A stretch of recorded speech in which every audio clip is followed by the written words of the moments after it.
तो यहाँ पे एक पीसीबी है इन्वर्टर की और इसमें लिखा हुआ है E6 का एरर है। तो कौन सी कंपनी का है यही थोड़ा मेरे लिए इशू रहता है, लेकिन दिखने से शक्ल से हमें तो ब्लू स्टार लग रही है। आप लोग को आइडिया होगा, वैसे मैं पूछ लूँगा तो थंबनेल में आपको मिल जाएगा कि कौन सी कंपनी का है E6 का एरर। तो यहाँ पे कंपनी ने रखा है और इसी को देख के हमको लगता है कि ये ब्लू स्टार का है और यहाँ पे शायद होना चाहिए, इस पे कहीं तो होना चाहिए, छोड़िए नाम से क्या जाता है, काम से होना चाहिए। तो यहाँ पे आप देखेंगे, यहाँ पे E6 तो लिखा हुआ है कि indoor and outdoor machine communication fault. देखिए अब तो ये हो गया। दूसरा चीज़, जब इनमें संपर्क ही नहीं होगा तो बात होगी ही नहीं। अगर ये डेड रहा तो भी नहीं होगी। तो सबसे पहले इसके अंदर पावर देंगे और इंडोर का चालू होगा तभी तो E6 लिखा हुआ आया है डिस्प्ले में। तो सबसे पहले मैं इसका पावर दे लेता हूँ और फिर आगे बढ़ेंगे इसमें। और मैं ऐसे ही वीडियो बनाऊंगा, थोड़ा मुझे खड़े होने में तकलीफ़ है।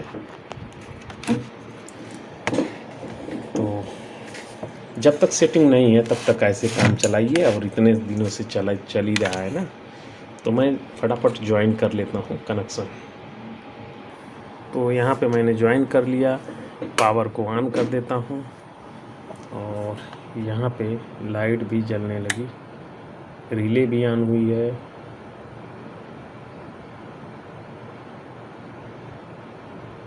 रिले ऑन हुई है इसकी टुक करके। तो अगर इस तरह से अगर कंटिन्यू लाइट जलेगी तो हमें थोड़ा सोचना पड़ेगा, थोड़ा क्या बहुत सोचना पड़ेगा। उसके लिए थोड़ा माइक्रो लेवल पे जाना पड़ेगा, लेकिन उसके लिए अभी इसका मतलब माइक्रो कंट्रोलर की तरफ से कोई समस्या नहीं है। तो सबसे पहले हमें अभी देखना होगा कि इसका सिग्नल बाहर की तरफ भेजा जा रहा है या नहीं।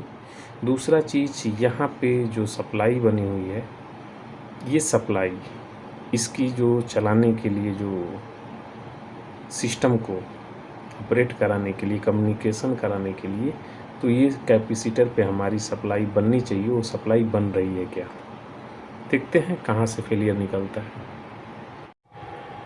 तो यहाँ पे बस इतना ही रखता हूँ। चलिए, तो मैंने इसको निकाल दिया बाहर और कम्युनिकेशन एरर इसमें फेल है। तो सबसे पहले हमें जो देखिए, इसमें दो तरह का होता है। एक तो होता है कि ये सेक्शन जो पावर कम्युनिकेशन के लिए जो दोनों के सेंटर कराएगा, इंडोर और आउटडोर की जो बीच का सेंटर है, उसके बीच में जो कम्युनिकेशन होगा, क्योंकि कैपलर से यहाँ से कैपलर के लगा देने से ये भाग टूट गया, अलग हो गया, और इस भाग के डायरेक्ट इधर एंट्री नहीं होने देनी है। तो ये थोड़ा समझना पड़ेगा, ऐसे ही आपको समझना पड़ेगा ये चीज़ को। और फिर उस तरफ इंडोर में भी यही चीज़ होगा, तो उस तरफ भी नहीं होना चाहिए। जो भी होना चाहिए इसके बीच में होवे, यानी एसी के यानी आउट बाहर ही हो सके, और बिना कागज़ और पेन का होगा नहीं। चलिए ठीक है। तो हम सब मिला जुला करके अगर सिंपल सी भाषा बोलूँ तो यहाँ पे कैपेसिटर पे हमें सप्लाई आनी ही चाहिए। तो देख लेते हैं। तो मैं अभी डायरेक्ट यहीं पे जॉइंट कर देता हूँ, क्योंकि अगर इस पे जॉइंट नहीं करूँगा तो हो सके छूट जावे। अच्छा, दूसरा चीज़ है कि इसमें इंडोर और आउटडोर जब हम दो लगाते हैं तो एक तो ये होता है कि तुरंत किसी एक को तो पहले बोलना पड़ेगा, और जब तक वो बोलेगा नहीं, दूसरा उसका जवाब नहीं देगा, तो कम्युनिकेशन मतलब जो बातचीत का तरीका है वो शुरू नहीं होगा। दोनों लोग एक साथ तो बोलेंगे नहीं, कोई एक पहले बोलेगा, फिर वो कार्यक्रम शुरू हो जाता है। तो अगर चाहें तो देख भी सकते हैं, और मैं कोशिश करूँगा कि ये पहले बात करता है कि वो पहले बात करता है। इंडोर, तो इंडोर की मैं अभी बात नहीं करूँगा, क्योंकि इंडोर मुझे शक नहीं है कि वो ख़राब होगा। तो मैं अपना सबसे महंगा मीटर लगा दिया हूँ, जो बहुत महंगा है, लेकिन ठीक है, अच्छा है ये। अब इसमें आपको देखना पड़ेगा, इधर का संपर्क तो होगा नहीं, इनपुट जो आने वाला है उससे भी मतलब नहीं, क्योंकि इसमें कोई सिग्नल मैंने दिया ही नहीं। आउट करने वाला, अगर ये पहले बात करने वाला होगा तो ये बाहर की तरफ अपना सिग्नल भेजेगा। ये है रिसीविंग, इसमें आने वाला है, क्योंकि एलईडी जो इसमें मैं बार बार बोलता हूँ कि एलईडी और कैपलर का मैंने टुकड़ा करके दिखाया है, वो अलग से बना करके दिखाया भी है, और आवश्यकता लगी तो बेसिक में फिर से दिखाऊंगा। तो ये चीज़ उधर से इनपुट, ये वाला आउट है। तो देखते हैं कहीं ये तो बात करने वाला नहीं है पहले, तो हम चालू करते हैं। तो इसको जो भी कहना रहेगा ये कहेगा, भले इसकी बात को बाहर न जाए, लेकिन एक कहेगा अगर कहने वाला रहेगा तो। इधर तो नहीं है, ये कौन सा है, ये रिसीविंग वाला है, तो मेरे समझ से ये सुनने वाला है। मतलब सबसे पहले आउटडोर ही कहेगा। मेरा चश्मा साइड कर देता हूँ, देखते हैं कुछ हो रहा है क्या।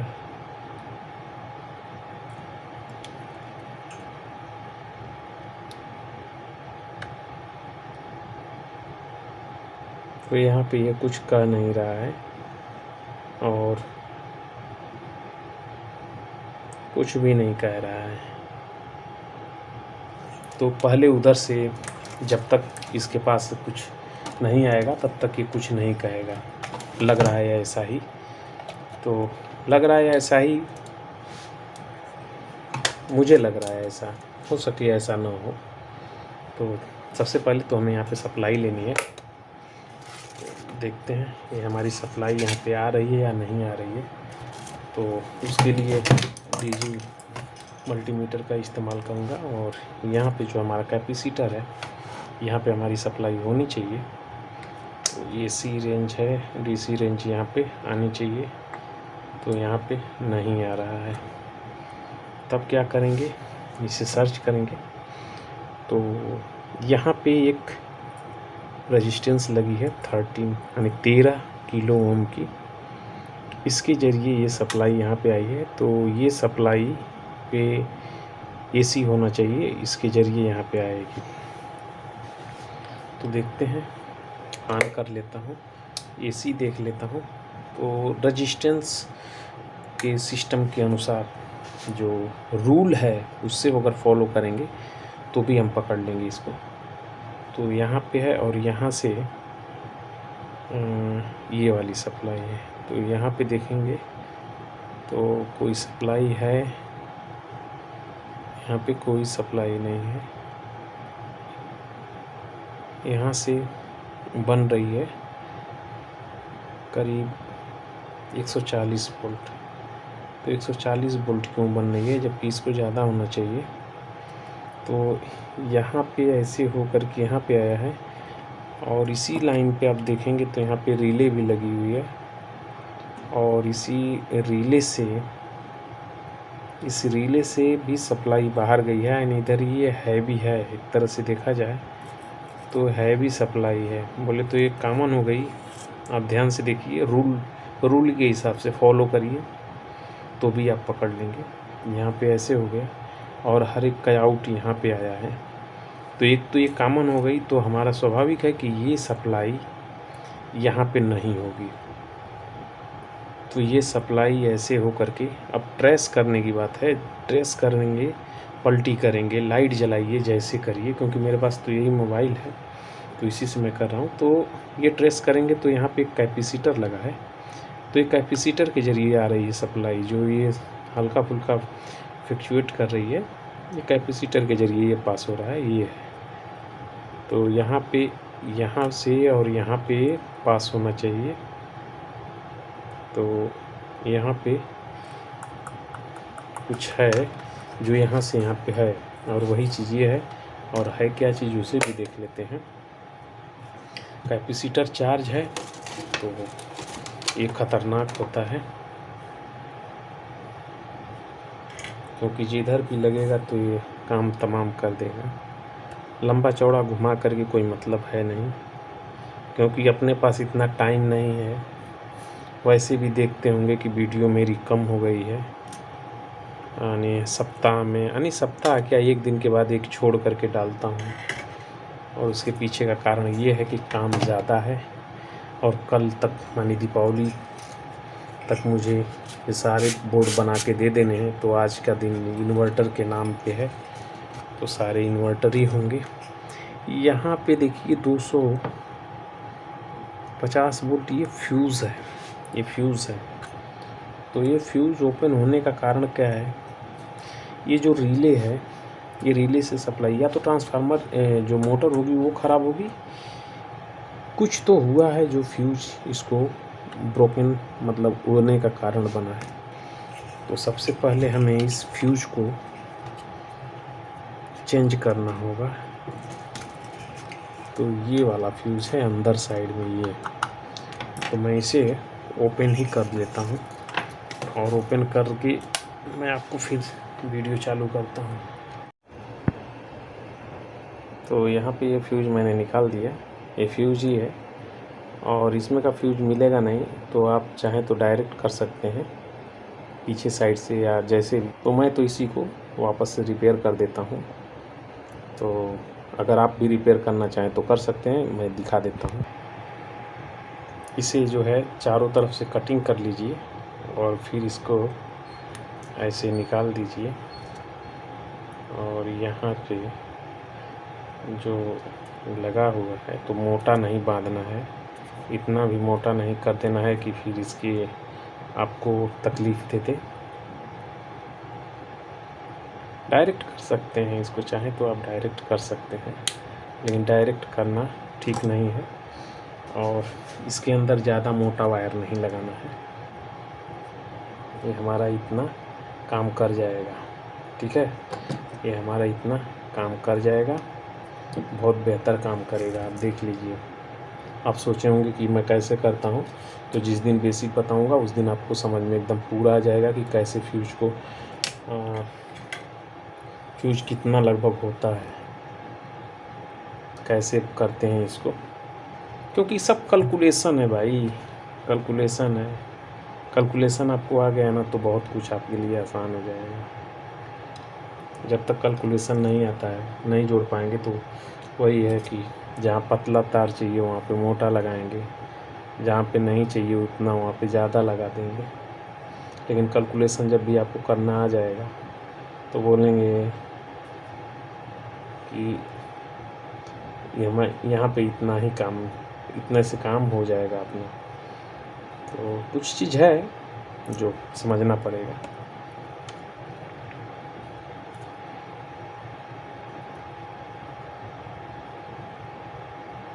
अगर हम इस फ्यूज को ढूंढने जाएंगे, समझेंगे नहीं कर पाएंगे, तो फिर हम अगर ग्रामीण क्षेत्रों में हैं तो वहाँ पे तो हमें मिलेगा नहीं, बिल्कुल नहीं मिलेगा। ये रहा, अब देखिए मैंने इसको जॉइंट कर दिया है, बारीक सा है, और ये अच्छा अभी है, जिस हिसाब से है उस हिसाब से बहुत है। मैं अब इसको लगा लेता हूँ, फिर आगे बढ़ेंगे, ठीक है। वीडियो थोड़ी लंबी होगी झूठ मूठ के लिए।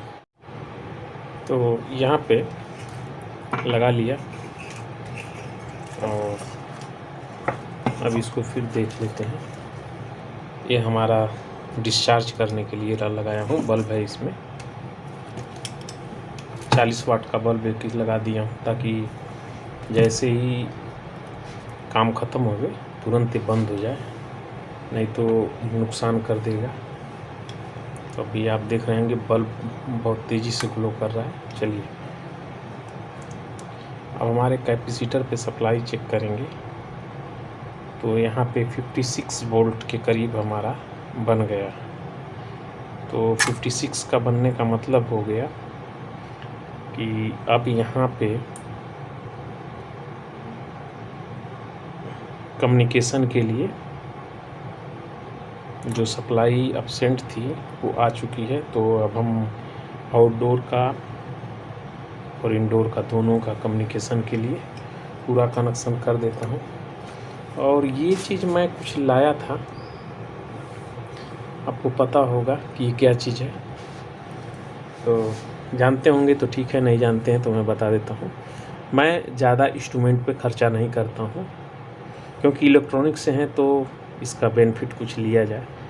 तो ये मुझे कुछ लैपटॉप और मोबाइल के अंदर निकली हुई कैमरे हैं जिनका मैं इस्तेमाल करूँगा अभी सबको अपने ढंग से कटिंग करके और सेट करूँगा पीसी के साथ में, ताकि 3 एंगल 4 एंगल छोटे से छोटे बड़े से बड़े सब वो वीडियो शो होती रहे। तो इसके लिए मैं लेके आया था, स्क्रैप से लिया। तो चलिए तो अलग हो गया थोड़ा सा हट के, शायद आप लोग को ये लगेगा कि ये फालतू का मैं क्या दिखा रहा हूँ, लेकिन फालतू इलेक्ट्रॉनिक में नहीं होता है अगर आप इलेक्ट्रॉनिक्स से हैं तो, क्योंकि हो ही नहीं सकता है फालतू एक भी। देखिए कुछ चीज़ मैं बता रहा हूँ, अगर आप बोलेंगे कि बिल्कुल आपकी दुकान जहाँ पे आपका वर्क साफ़ है बिल्कुल साफ़ सुथरा रहेगा क्लीन, तो संभव नहीं है। संभव इसलिए नहीं रहता है कि अभी मेरे टेबल पे आप देख रहे हैं, क्योंकि मैं यहाँ पे सिर्फ रिपेयरिंग करता हूँ। तो रिपेयरिंग में क्या आपको दिखेगा, आपको कहीं पे कोई सामान निकला हुआ दिखेगा, कहीं पे नट बोल्ट मिलेंगे, कहीं पे टूटी फूटी सर्किट मिलेगी, जली हुई सर्किट मिलेगी। अभी ये स्क्रैप है, लेकिन नहीं, ये बहुत अभी काम का है। मैकेनिक का मतलब होता है कि ख़राब स्पेयर से भी निकाल करके आप अपना काम चला लीजिए, वही होता है। ये नहीं नया चीज़ डालना है तो ये बोर्ड ख़राब हुआ नया उठा के डाल दीजिए, फिर मैकेनिक किस लिए, किसी काम के लिए नहीं। ऐसे सोचिए, और ऐसे ही मैं सोचता हूँ, ऐसे ही मैं करता हूँ। तो मैं अभी इसका कनेक्शन भी कर लेता हूँ और बोलते भी रहूँगा, क्योंकि कुछ लोग को बोलना मेरा पसंद आता है और कुछ लोग को नहीं आता है, तो आप स्किप करके भगा लेंगे तो अच्छा रहेगा। साइट पे जब भी जाते हैं काम करने के लिए तो वहाँ पे हमें वो क्वालिटी नहीं दिखानी है जिसमें बहुत, अगर मैं कम बोलूँ तो आप मेरा ब्रेन मैपिंग नहीं कर पाएंगे। ब्रेन मैपिंग होता है कि बंदे के अंदर क्या गुण है, क्या अवगुण है। तो अवगुण मेरे अंदर ये है कि मुझे ज़्यादा नहीं आता है, बस ऐसे ही कर लेता हूँ, ठीक है। समझदार को इशारा काफ़ी होता है। तो मैं ये कर लिया, और मेंबरों की वीडियो अभी मैं नहीं डाल पा रहा हूँ या अभी मैं नहीं कर पा रहा हूँ, उसके लिए सॉरी है। आप लोग तब तक कि ऐसे ही वीडियो से काम चलाते रहिए, और ये वीडियो कुछ दिन के बाद स्लोली एक कम होती जाएगी। उसके पीछे का कारण ये रहेगा, ये आउटडोर की जो है इंडोर की है। तो इसमें देख लेते हैं। तो इंडोर की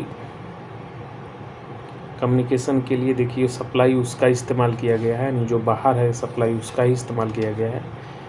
और किसी में आप देखेंगे तो इसमें वो सप्लाई रहती है, बाकी सब दूसरे सिस्टम पे रहता है, यानी आउटडोर में रहता है, जैसे यहाँ पे है। और किसी में यहाँ पे रहता है, आउटडोर में कुछ नहीं रहता है, आउटडोर में इस तरह से बना रहता है। तो चलिए कोई बात नहीं है, कहीं पे कुछ भी बना रहे, और इसमें जो मोटर है, तो पहले मैं मोटर का इसमें देख लेता हूँ कि हमारी मोटर कौन सी मैच होती है, तो मैं आपको दिखा देता हूँ। तो यहाँ पे मैंने लगा दिया, मोटर का मैं कनेक्शन कर दिया हूँ, और ऐसे ही करना पड़ेगा, कुछ मजबूरी है उसके पीछे का, क्योंकि दूसरा मोटर लगाएंगे तो उसका नंबर कुछ अलग ढंग का हो जाता है। तो चलिए मैंने चालू कर दिया इसको, और कुछ देर वेट करना पड़ेगा, और तब तक चलते रहने दीजिए।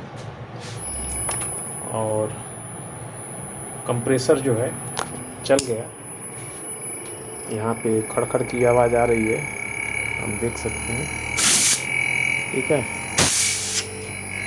और यहाँ पे 2 एम्पियर का लोड शो कर रहा है, और प्रेशर करने पे तो यहाँ पे अभी सब मामला ठीक है। चलिए ऐसे ही है, कोई ज़्यादा नहीं है, आसानी से कर सकते हैं। चलिए नेक्स्ट वीडियो में फिर मिलते हैं।